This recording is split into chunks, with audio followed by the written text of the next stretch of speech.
Follow the money. That's what I always say. You always follow the money. Yeah. This is Follow the Money with Mitch Moss and Pauly Howard on VSiN. Welcome in. We're live downtown Las Vegas from the Circa Resort and Casino. This show is brought to you by DraftKings. And looking back at last night's national title game, Michigan covered, game stayed under. They're the champs, 15-0. They took out the Huskies 34-13. At times, it looked very impressive. Then for like 2 quarters, they did absolutely nothing. And joining us now to discuss is Drew Butler from the Punt and Pass podcast and also the Steakhouse, his show on 92.9 The Game in Atlanta. Good morning, Drew. How are you today? Hey, guys. I'm great. Good morning. It's a little bittersweet with college football being done, but happy to be on with you guys. Yeah, it stinks, man. I mean, can we fast forward to August already? No doubt. How much of that last night do you look at it and say, well, that was like a lot of Michigan defensively, causing that much havoc with their, line getting to Penix, compared to how much really was that on Penix? Because that, to me, was one of the worst games I've seen Penix play at Washington. Yeah, I've been such a Washington fan all season long, especially with how Kalen DeBoer, their head coach, game plans and schemes for Penix to be able to spread the ball around. You knew that Michigan was going to rely on their domination in the lines of scrimmage, and the way they were able to disrupt the pocket, it was highly effective. I just thought Michael Penix was a touch off all night long. 27 of 51. The 2 interceptions hurt, a couple of missed passes that he hasn't missed all season long. And it just seemed like Washington couldn't make the play when they needed to keep them in that game. I do have to give Washington's defense a lot of credit, though. I mean, they shut down Michigan in the second quarter and for about half of the third quarter to keep them in that game, but it just wasn't enough. Michigan wore them down with the run game, over 300 yards rushing. Corum and Edwards both go over 100 yards, both have 2 touchdowns. Michigan had more rushing yards than Washington had total yards. That is definitely a winning recipe. The score was misleading. I mean, it's a 7-point game with 10 minutes left and then the phantom hold. But we were talking before you came on. I cannot believe how Michigan wants to be physical and run the ball early on. And the first Edwards touchdown, come on. 2nd and 14 and no one touches them. And no one touches them on the other touchdown either. It's like, why weren't you selling out to stop the run from the get-go? Yeah, there seemed like there was a point in the game. It was really in the second quarter and after halftime where everybody, if you were on social media, it's like, why doesn't Michigan just keep running the ball? And why doesn't Washington just keep throwing the ball? It seemed like they were trying to fake each other out, and that's when the game really slowed down and where Washington was starting to fight their way back into it. But simply put, Washington 2 of 14 on third down.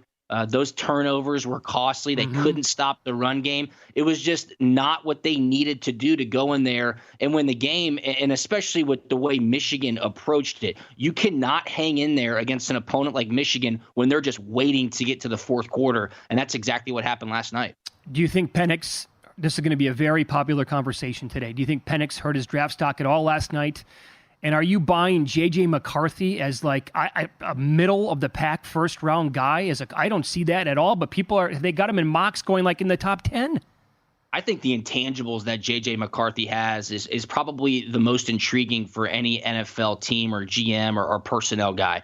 Now, Michael Penix, obviously, he can make all the throws. There's no doubt about it. I wouldn't say that last night hurt his draft stock whatsoever. What I would say in regards to Michael Penix is historically left-handed quarterbacks in the NFL. I mean, you can count them on one hand how many have been really successful. Obviously, Tua is in the league right now. He's a pretty polarizing figure. You got to go back to Mike Vick. You got to go back to Steve Young. I mean, left-handed quarterbacks in the NFL, certainly there's not a track record of them being able to seamlessly transition into the league.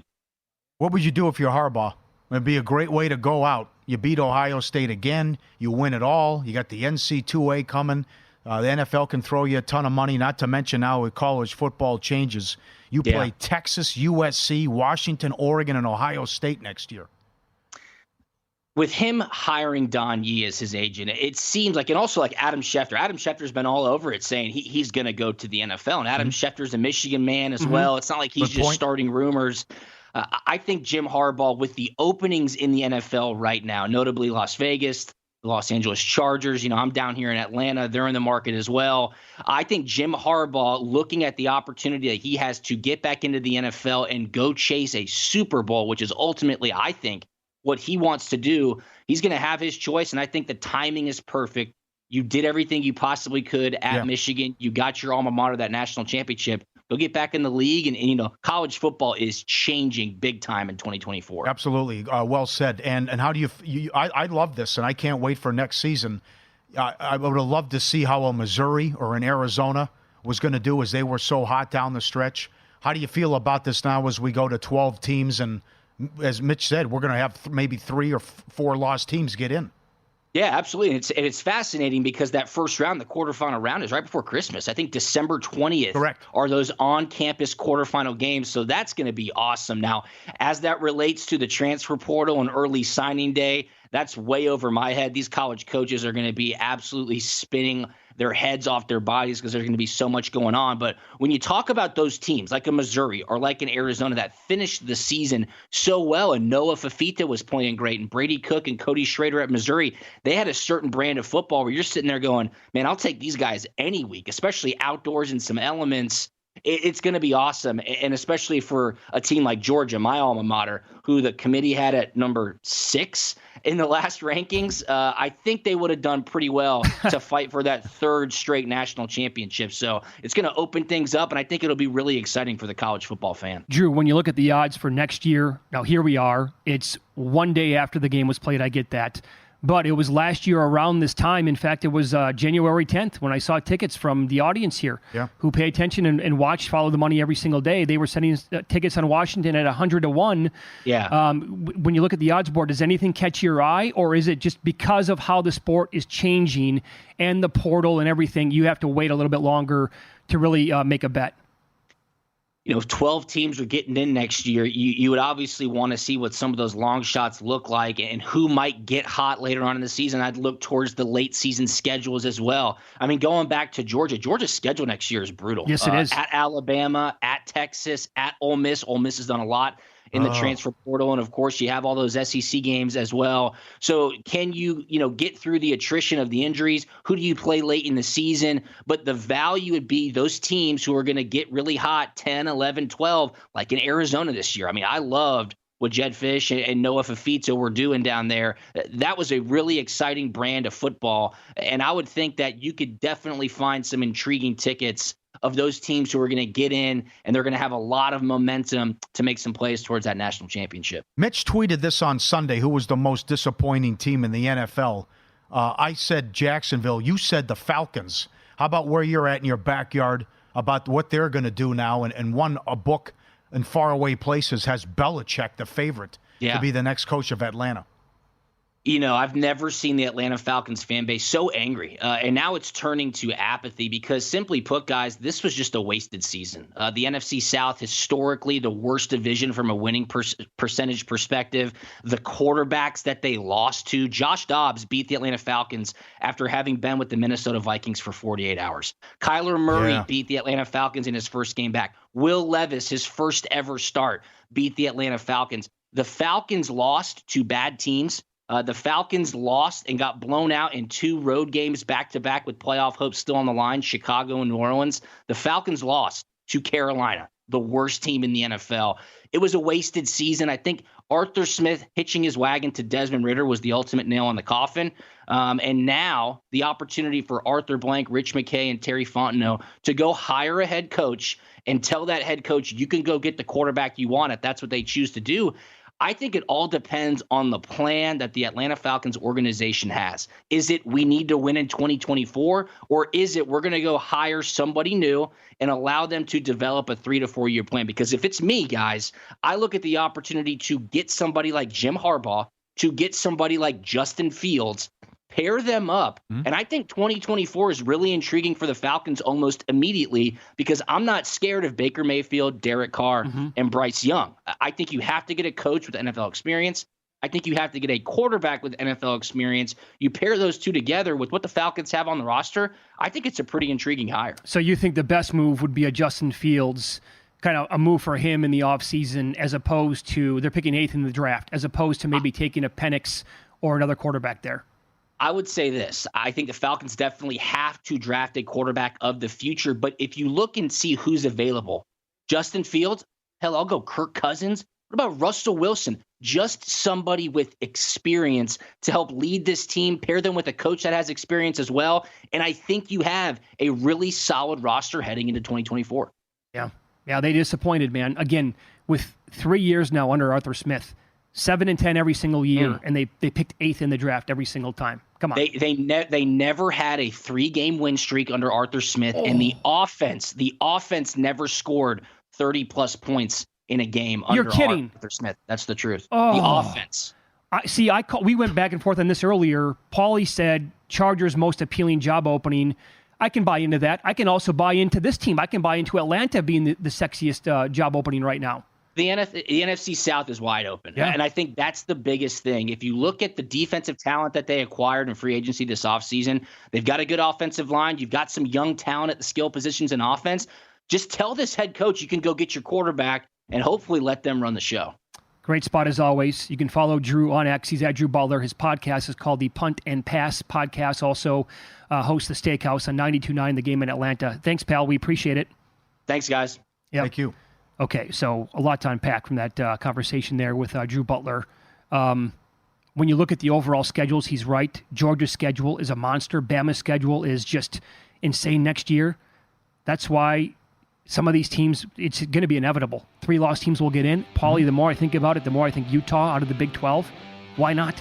Shop around, see what kind of a number you can find on the Utes. Yeah. No more Texas, no more Oklahoma there. That really looks good. I mean, they should, I would say, lose 2 games and that's it. We'll recap more of last night's betting action and win some, lose some. That's next here on VSiN.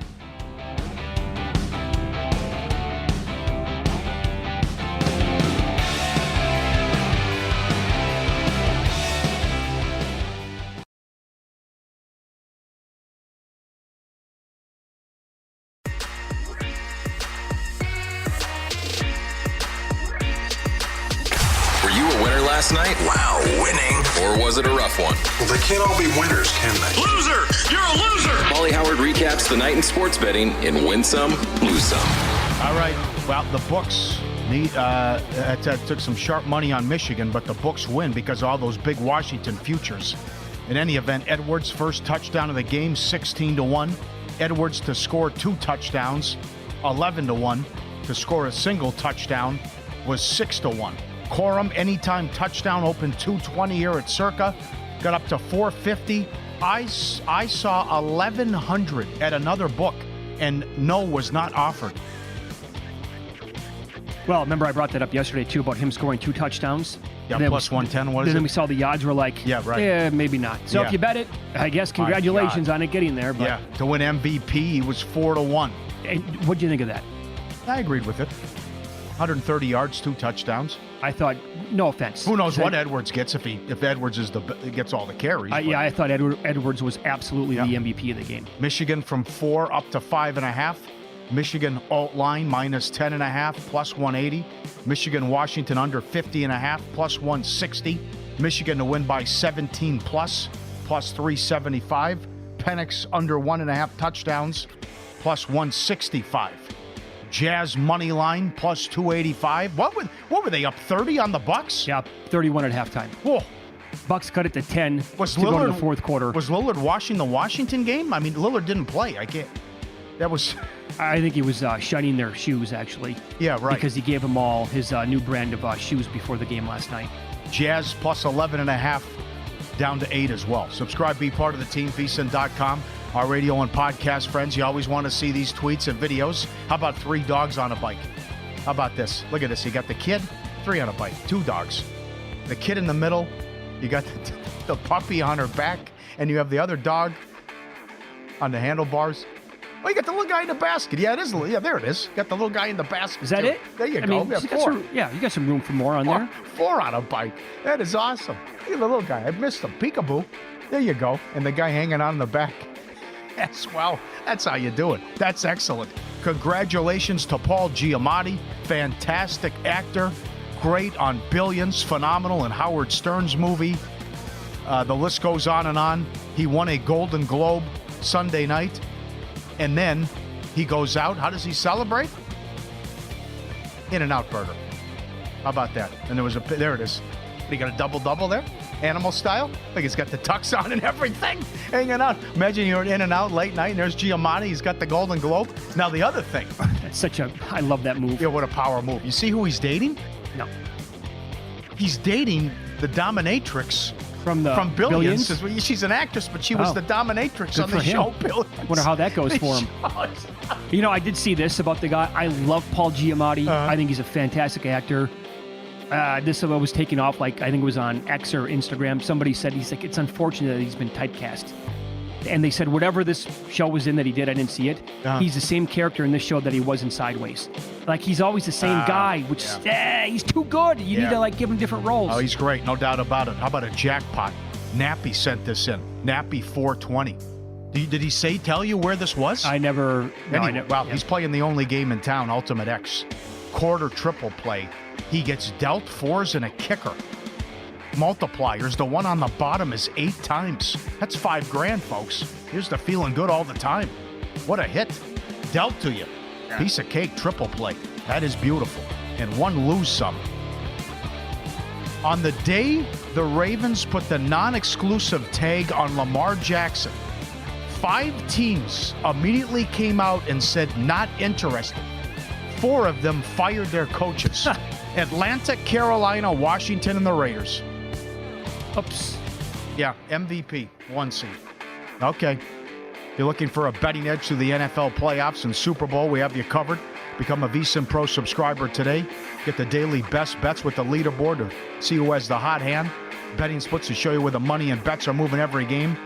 Dog videos. Your first 30 days is $9.99. VSiN.com/subscribe. Sign up now. All right, excellent job, guys. Golden Globes, Succession cleaned up, Oppenheimer cleaned up. I think there's money to be made with the Oscars and Richard Roper on tomorrow. Looking forward to that. Can't wait to talk to him. Feedback that we're getting, we brought this up earlier in today's show, and we gave you the worst 5 bets that we think we made throughout the NFL season. We also tweeted those out at VSiN Live, at Mitch Moss Radio, at Pauly Howard. Robert Saleh, Coach of the Year, when they were 3-3 going to their bye at 17-1. Probably the worst bet that I made on the entire year. Feedback we're getting. Dan Goodwin, he bought into the Saints having Carr, Kamara, Olave in that division, played them highest scoring team in the league. Andy, Mike McCarthy, Coach of the Year. His thinking was he took over as the play caller. That's a huge upgrade from Kellen Moore. Oh, it was. It was from play calling. Yeah. Curran Johnson, Chargers to win the West. Yeah. Dennis Allen, Coach of the Year. Jacksonville, AFC. Seattle to win their division. Yeah, Chargers to win the West was, sorry, Curran. Ken, Cade Klubnik to win the Heisman. Yeah, don't bet him next year either. This is unfortunate. ABW1903 on X. His worst bet was the one that he did not make. He had the Ravens 25-1 to win the Super Bowl, and he got cold feet. Oh. He was going to put $500 down to win $12,500. Well, long ways to go, but certainly what they've done in the regular season going back here is impressive. But now Lamar has to get it done now. I think he 3 touchdowns, 5 interceptions in his playoff history. We were talking to a hardcore Clemson fan. He said, Klubnik, the elevator doesn't go to the top floor. Okay. Which could be a problem. This is from Dan Lifshatz. Akron over 3.5 wins. Got to be one of his worst. But in the NFL, Packers' worst record in the league. Well, he took a shot. Yeah. Well, the worst one so far has been Wright, Coach of the Year. That's so far. Right, Coach of the Year. Everyone, yeah. Just to be whacked that early and he was up against it with Bryce Young. Well, but I can't believe that. They never ran a play the entire year with the lead in the fourth quarter. That's impossible. I wonder, did those 0-16 teams in Cleveland and Detroit, but did they have leads in the fourth quarter? Well, those Lions, that team was competitive. They were always cashing tickets, and that Cleveland team, I recall, not being very competitive at all. Must have been 1 or 2 of them. I think the Browns, didn't they have that stretch where they were 130-1? Yeah. Didn't they have the tie-in? I can't. Most people are chiming in with they fell for Jacksonville. Everything on Atlanta. Got me on. Yep. Every which way on Atlanta. Yep. This is from Art Smith. Yep. Finky. Biggest mistake. Titans division after they beat the Giants. Fell for it. Power Trip bets on X. The under on NFL passing yards leader Tua. He took his under passing yards. Yeah, I understand that. I know. You thought he was one hit away from being out. Tri-State Cappers on X saying, any Patriots bet I put in, I think I went 0-3 when betting on them. I can't believe how many people thought they were going to be good. Well, they were taking... They took money week 1 against Philly. I want to say that a lot of sports books were reporting, quote, sharp money on the Patriots again this week. Throughout the year. Yeah. They just were taking respected money, and they just... That reminded me of those Browns teams. They were so bad. They were taking professional money every week. Sharp money every single week. It didn't matter. And losing. And they just, at some point, it's got to be like, I don't care what my numbers say. I can't possibly lose on that team yet again. Yep. Willie Beeman, thanks for checking in. Oh, the women screaming. Found Utah 75-1 to win it next year. I think that's a good shot. That's a good number on that team. Yeah.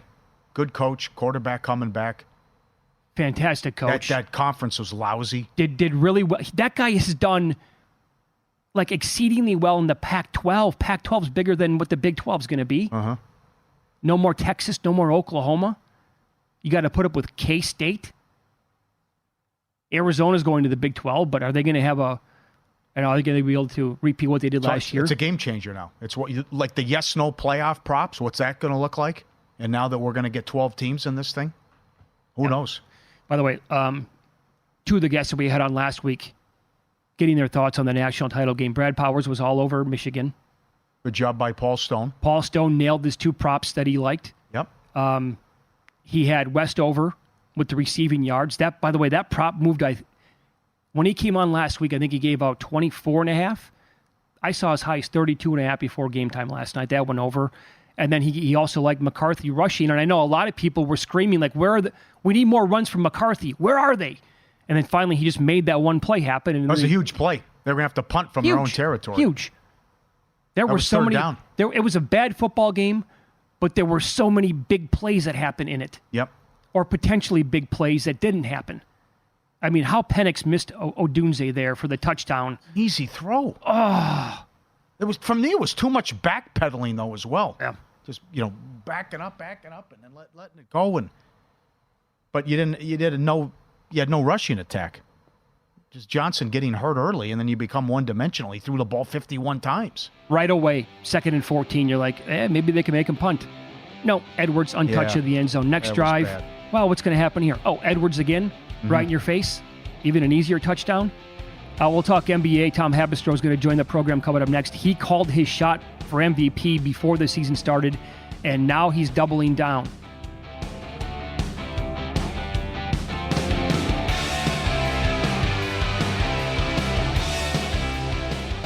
Welcome in. We'll hit some NBA here. Tom Haberstroh does a great job covering the NBA.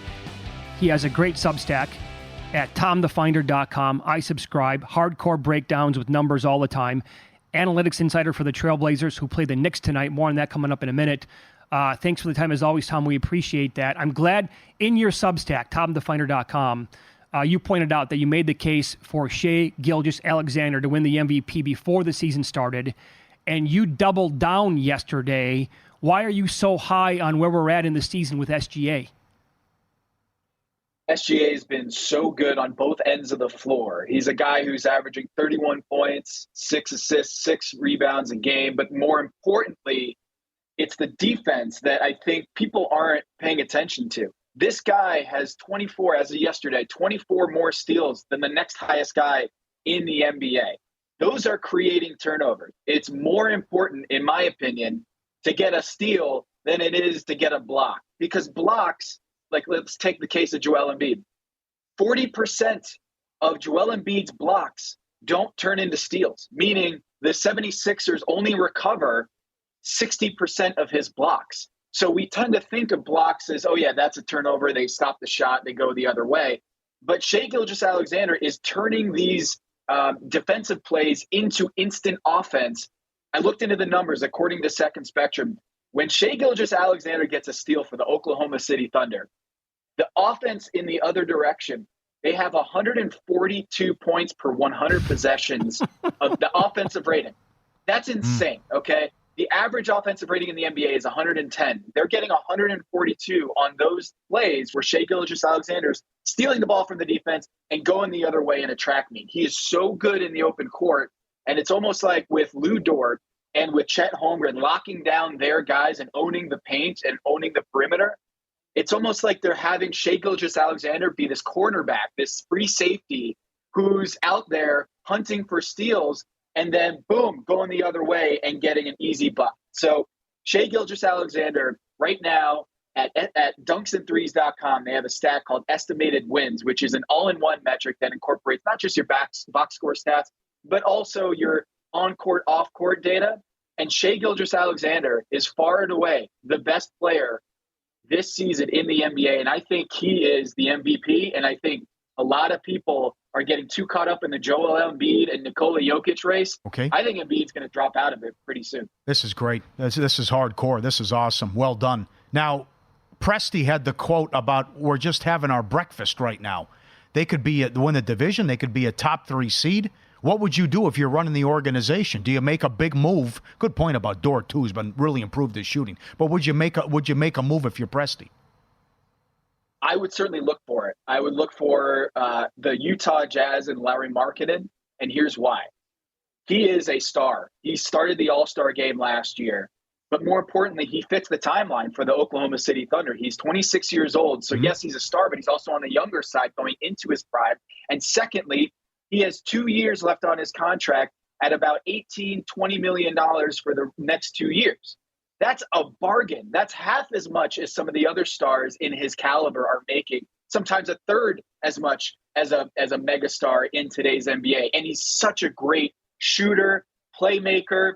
He fits a lot of what they do offensively, and he's so big. So you can play him at the 3. You can play him at the 4. You can play him at 5 in small ball lineups if Chet is in foul trouble. He's such a great fit for what OKC is doing in age and in salary. And the Utah Jazz, if we know one thing about Danny Ainge, who's running that basketball club, he loves draft picks.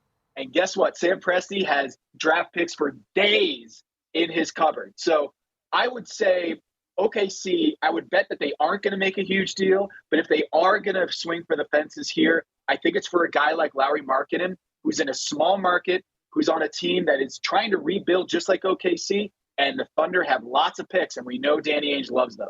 Would you call them a true contender with or without making a move? Yes. And that's because the Western Conference is wide open. I'm not sold on Rudy Gobert as being a defensive anchor in the postseason. They're the number 1 seed out west.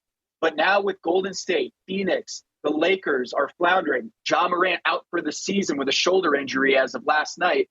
This Western Conference is there for the taking. So normally I would say, hey, look, the Denver Nuggets, they're the reigning champs. They're the favorites. But when you're talking about Jokic, who's coming off an amazing finals run last year, I just think that the NBA finals is wide open. And OKC, for me, the upside is there. In a normal season, when Golden State Warriors are running and Lakers are dominant, and the big 3 in Phoenix are healthy and going and playing at a high level, I would say, hey, ease off on OKC as being true contenders, but they are so good on both ends of the floor, and I think they've got even more to grow. Do you see the Lakers getting it together at some point during this regular season? Do they know it's 2024? Like, this is the three-point era. They aren't shooting threes. They don't play guys who shoot threes, and that's one of the big reasons why they're not really contending this year is because the offense is totally compromised. They don't have spacing around LeBron James. They don't have spacing around Anthony Davis. And this whole Austin Reeves awkward dynamic with Coach Ham, bringing him off the bench for most of the year after what he did at Team USA and after how he finished last season, something is awry. I don't understand why they can't put shooters around LeBron James or refuse to play the guys who play well with LeBron. There's something going on there. I don't buy it. Defensively, this is a team that should be top 5 in the NBA in defense. They play defense-first players, and yet they can't defend at a high level. So which is it going to be? You're going to play defensive guys, role players who lock down defensively, or you're going to open up the floor with shooting. They haven't done either, and that's why they're floundering. I don't see them getting it together for the rest of the year. I'm selling them. Okay, very good. And the fact that they were 24th in offensive efficiency blows my mind. It's a small sample size, but how about the Knicks? since they acquired OG, up 20 on Minnesota at home, and then they go into Philly and blow them out in a game Randall made one shot. Are you buying the Knicks? I'm buying them not as true title contenders. I put them on my 5th tier at TomTheFinder.com. I put the title contenders in tiers, 5-star rating, 4-star rating, pretty simple, just like an Uber. And I think what I was discounting the Knicks from the get-go. I just moved them into my 5 tiers in the bottom row. I'm still a little skeptical of a team that has Julius Randle and their ceiling in the playoffs. I do think that there's a chance that they move Julius Randle at the trade deadline. He's no longer a CAA guy. This is a franchise that is built from Leon Rose from CAA, the agency. Yep. They just acquired OG Anunoby, who's a CAA guy. He's been plus 85. OG Anunoby, plus 85 in 4 games. That's the best start over a 4-game stretch in Knicks franchise history. A lot of that is fueled by unsustainable three-point shooting. But I would be more convinced that they are a true title contender, guys, if they move off of Julius Randle and get a more reliable star in come playoff time. I'm a believer in Jalen Brunson, but this team, I think, still has a couple moves to go before I call them true title contenders. Okay, how many teams above them in the East do you think will also make a move? I mean, rumors came out this week, and I think anybody could predict this, but the Celtics probably are going to try to make a move. I think the Bucks, there's something wrong here. I know the offense, and no Lillard last night. They have to do something, and then do the Sixers do something as well? Yeah, what's going on in Milwaukee? It was a lot of smoke before the season. The fact that Terry Stotts, Damian Lillard's trusted former coach, resigns right before the season. That is not a good look for a coaching staff. Adrian Griffin, the head coach, their first-year head coach, and you're getting a guy like that who's saying, you know what, I don't want a part of this. I can't do this. So I think something's going on with Milwaukee, too. Their defense really isn't where it should be. Brook Lopez and Giannis Antetokounmpo, they should be much better defensively than where they're at. So I think they have to upgrade on the wing, especially. They've got enough shooters. They got enough playmakers, but I don't think they have enough defensive guys on the wing. Jay Crowder being injured hurts them. And I also think keep an eye on PJ Tucker over there on the Clippers. He's kind of in the doghouse right now. And if they upgrade defensively, we know what they can do with PJ Tucker or other defenders in the league. If they get an upgrade there, I think they're going to be much better off. They need to do something defensively because it just seems like they're not locked in, that they're tuning out the coach, that they're not figuring out, hey, we're Giannis and Brook Lopez. We're a wall. No one can score on us. And yet they're one of the more disappointing teams on that end of the floor. They shouldn't be where they're at defensively. And I think Boston Celtics, for me, they're the title favorite. They're so locked in, both ends of the floor. I think the title's there for the take. Yep, totally agree. Tom, we only have like 45 seconds here. What are you hearing about Halliburton's injury last night?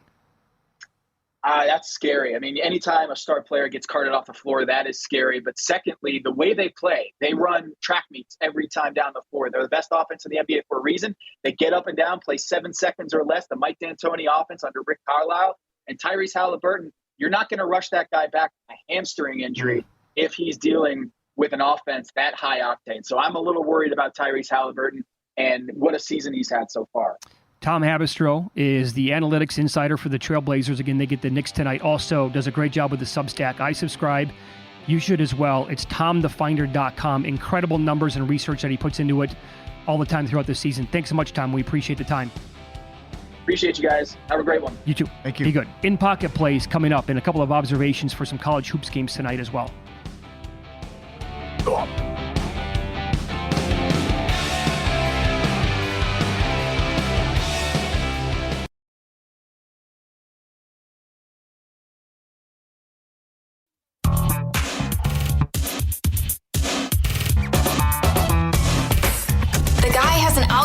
To determine the winner of any given college basketball game. Someone gives you 10,000 to 1 on anything. You take it. Take it. Take it. I bet you $20 I can get you gambling before the end of the day. No way. I'll give you 3 to 1 odds. Nope. 5 to 1. Nope. 10 to 1. You're out. All right, we got a lot of ground to cover here. Graded plays from last night. Corum to win the MVP. Cash it. 4 to 1. He gets it with his big performance. No offense. The award 100% should have gone to Donovan Edwards. I'm offended. Without question, Edwards was the MVP. Without question? Oh, my God. Without those 2 runs, Corum's never in position to do what he did last night. It's it was 14. strange what they did with the carries. Yeah, Edwards wasn't touched. Yeah. 2 long touchdowns like that completely set the tone for the game. All right, so we pick up 4 units there. Hopkins to have 1,000 receiving yards plus 150, winner. Nice year. 40, yeah. Bills, maybe Chiefs, make it happen. What a mistake. They couldn't go to Kansas City. Some of the plays he makes and what he did Sunday, the degree of difficulty and the hands and keeping his feet in bounds. Watching him play, he's still got plenty left. Yep. All right, plenty of stuff graded now throughout the season. 49ers under 11.5 wins, winner. Saints to win the division, no good. Look at this. This was a middle of the season play after the under 6.5 wins. My Jets loser. Oh, they get Oh, that. wait. Did that put him at 7 with the win on Sunday? Patriots, yeah. My God. Great job, Stefanski. I thought this was when the Watson injury happened. Browns under 10.5 wins. I lose that by 1. But the job that Stefanski did and to get Flacco, who's walking his dog in Cousin Sal's neighborhood off the couch. What a job. Seahawks to make the playoffs, no. Minus $2 a winner. Vikings to miss the playoffs. That came in. Laid $1.50 at the time. And that was another winner as well. A lot of stuff here. Pending. Chiefs laying 3.5. We like that. Also adding the Brownies at minus 145 on the money line. I like them. Also a hedge with the big Texans ticket. And they scare me. If they would match up with the Ravens, how can you not be afraid of Flacco and what the Browns are doing? And 2 recommendations. Well, no, it's 1 recommendation. But the props, a ton of props already up at DraftKings. And they're doing a great job. And certainly you'll get lost in everything with the 6 playoff games. Tyreek Hill and CeeDee Lamb to combine for 250 receiving yards. Yes, is 3-1 at DraftKings. What a run CeeDee Lamb's on. He might get $1.70 against Green Bay, what he's doing. Can he steal? A bunch of people asked us this over the weekend. Can he steal Offensive Player of the Year from Tyreek Hill or McCaffrey? Yes. The way he closed, led the league in receptions, wasn't close. The touchdowns, 1 shy of Tyreek Hill. Yep. I think that's a possibility. And you can find 100-1 on this. 12 teams make the playoffs now. Whittingham's a great coach. Late November, Cam Rising announced he's coming back. This is Utah's schedule next year. Southern Utah, Baylor, Utah State, Arizona State, Colorado, Houston, at Oklahoma State. They get Arizona, BYU, TCU, Iowa State all at home, and one of the toughest places to play in the country. Wow. You got to be kidding me. 100-1's available? Yep. They're gonna put it. I think worst case 2 losses. I'm definitely shopping around for that today for sure. Here's the mistake I made last night. In pocket, I gave out and I bet Michigan to win by 1-13. That was plus 185. And I thought about this, but I didn't do it. You could have also bet Michigan to win by 13 plus at also plus 185. You could have split 2 bets there. And if they win the game, you're going to win one of those. They were both plus 185. So I made a mistake on that part. And they blew them out. They won by 3 scores. So that bet was a loser.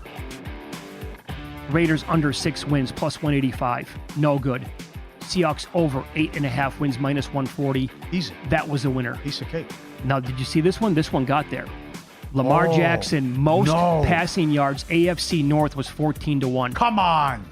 Everybody else was injured. Hurt. Yeah. You had him to lead the league. I had him to lead the league. I said, hold on here, Jack. He was at 30. Yeah. Hold on here, Jack. Okay, yes. So that one got there. Chiefs got me. 4.5 division wins. Yeah. No good. I got 4. Now, Kenny McIntosh was a pizza money bet, offensive rookie of the year. One of the worst bets I made this season. Browns to win the AFC North at plus 250. That was a loser. I'm also adding Chiefs minus 3.5 against the Dolphins. I don't like the spot. I don't like the matchup. I don't trust the Dolphins at all. Not that the Chiefs are any great shakes either. I'm leaning towards adding under 44 as well, but we'll go Chiefs under minus 3.5 in this game against Miami. There it is. What a season. All the bets going back to the summer. DraftKings Sportsbook, official sports betting partner of the NFL playoffs, bringing you an offer that'll help you make the playoffs. Even bet 6 games. This is great. What a weekend. New customers can bet $5 on any game and get $200 instantly in bonus bets. You're going to be blown away with the selection and all the props that are up. Who's going to have the most rushing, receiving, and passing for the entire playoffs? That's already up. Download the DraftKings Sportsbook app now. Use code Vegas. Only on DraftKings Sportsbook. Code Vegas. The crown is yours. College basketball tonight. A lot of good teams are in action. I'll give you a couple of observations from this past weekend into their games tonight. Missouri plays at Kentucky. Now, I watched the Kentucky game against Florida. Kentucky was a 3.5-point dog in that game on Saturday. They could not hit the broadside of a barn. Maybe that's my Midwestern roots showing with that reference. But they were terrible in the first half. And entering that game, Kentucky was the second best three-point shooting team in the country. They were 1 of 10 from deep in the first half, trailed Florida by 8. That's because the Gators made 8 threes in the first half, only 1 after that. Now they're shooting. Kentucky is 40.5% in the country. That's 4th best overall. This team, again, as I've told you, every time books move them beyond 20-1 to win the title, I keep betting them. So I have 4 bets on Kentucky to win the national title at this point. Why are you going to torture yourself like this? You hate the coach. Yes. However, he's never had shooters like this. Okay. And Kentucky's always a team that will go in these long droughts, and it's like my wedding night, right? The John Wall, Boogie Cousins team. Yes. Hey, Mitch, you getting ready? You going to walk down the aisle and say, Hold on. Bledsoe was on that team, Bledsoe, loaded to the gills. There was somebody else. I think okay, go ahead. They would have stomped Duke that year to go to the in the Final Four. Anyway, they started 0 of 20 from 3. My brother's a lifelong Kentucky fan. Still blames me for getting married on that day for that team losing. Okay. But he has multiple players that can shoot. They're not afraid to shoot it. I haven't seen this from a Kentucky team since Tony Delk was there. But they also have talented bigs. They're so deep. Shepard's awesome. Love this team overall. And then the other team would be Baylor. Now, they're taking money in this game tonight. It opened 2.5 that I saw. They're up to 4.5 against BYU. I think BYU's a little fugazi here. Matt Humans pointed this out earlier. Baylor shot, think about this, they shot 2 of 15 from deep against Oklahoma State. They were shooting 47% as a team from downtown going into that game, which is just bonkers good. They somehow, the game went to overtime, never went the dog in overtime. They covered the number against Oklahoma State. BYU only, this is a fascinating game tonight. They only allow 5.2 made threes per game, and teams that shoot 26% from downtown. That's tied for 4th best in the country with Houston. They also shoot 35 threes per game, BYU does. 2nd most. So maybe we get a track meet tonight. Something's kind of got to give. They make 13 threes per game on average, most in the country. But I do agree with that move on Baylor, up to 4.5. Don't want to play it at this point. Very intriguing what's going on in the Mountain West. I teased it earlier with Matt Humans, but all these big boys are in action tonight. Now, Utah State and Nevada, playing a lousy schedule, but still, Utah State always a tough place to play. They're 14-1. Colorado State's 13-2. Just had a tough loss. Nevada's 14-1. New Mexico and San Diego State 13-2. Impressive. What a start. Yeah, absolutely. Now they're going to beat each other up. But a couple of these teams did well in the non-conference. And you know what San Diego State did last year. No. So New Mexico's out here tonight to play UNLV, and they're a short road favorite. I wonder how the committee will look at that, because every other team got bounced early and it wasn't pretty in the Mountain West last year, and they've always been a bet against in the tournament. But then San Diego State made the national title game. I think they won't hold it against them. They could get 5 bids, 4 bids. Oh, 4 or 5, I think, is absolutely in play this year. Yeah, good league. But see what happens. The conference tournament here is going to be nuts in March. And there's a lot of great. Are we doing this again with Tennessee? Are we, Well, we're doing it again with Purdue. Yeah, that's true. I know. I can't wait to bet against Tennessee in the tournament. Fool me once, fool me twice, fool me 3 times. Oh, you really boy. want to keep going back to war with those guys? I mean, it's going to be Rick Barnes and Matt Painter in the tourney. So good luck with that. But Gonzaga's got issues. Yeah. Looks like a down year. Florida Atlantic has to get their act together, too. Come on, guys. I watched that game against Arizona out here in Vegas. Know. How do you beat Arizona? Yeah, you were down 17 in the game. You beat Arizona on a neutral. You're losing to Charlotte and Bryant and Gulf Coast. Yep. Come on. Since then, the struggle has been real. If you missed any of the show, you can go back and search Follow the Money wherever you get your podcasts. Best of luck betting tonight.